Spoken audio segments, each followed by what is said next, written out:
بسم الله الرحمن الرحيم. كافها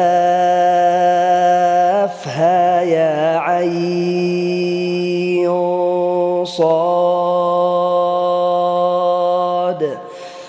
ذكر رحمة ربك عبده زكريا إذ نادى ربه نداء خفيا قال رب إني وهن العظم مني واشتعل الرأس شيبا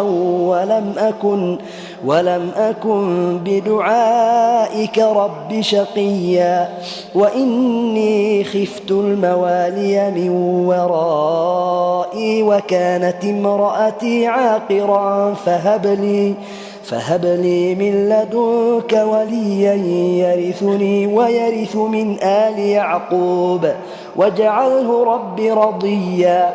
يا زكريا إنا نبشرك بغلام اسمه يحيى لم نجعل له من قبل سميا. قال رب أنى يكون لي غلام وكانت امرأتي عاقرا وقد بلغت من الكبر عتيا. قال كذلك قال ربك هو علي هين وقد خلقتك من قبل ولم تك شيئا. قال رب اجعل لي آية. قال آيتك ألا تكلم الناس 3 ليال سويا. فخرج على قومه من المحراب فأوحى إليهم أن سبحوا بكرة وعشيا.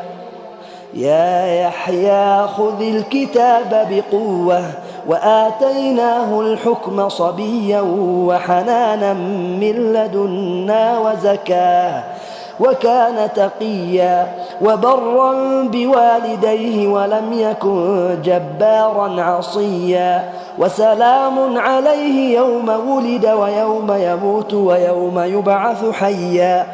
واذكر في الكتاب مريم إذ انتبذت من أهلها مكانا شرقيا فاتخذت من دونهم حجابا فأرسلنا إليها روحنا فتمثل لها بشرا سويا. قالت إني أعوذ بالرحمن منك إن كنت تقيا. قال إنما أنا رسول ربك لأهب لك غلاما زكيا. قالت أنى يكون لي غلام ولم يمسسني بشر ولم أك بغيا.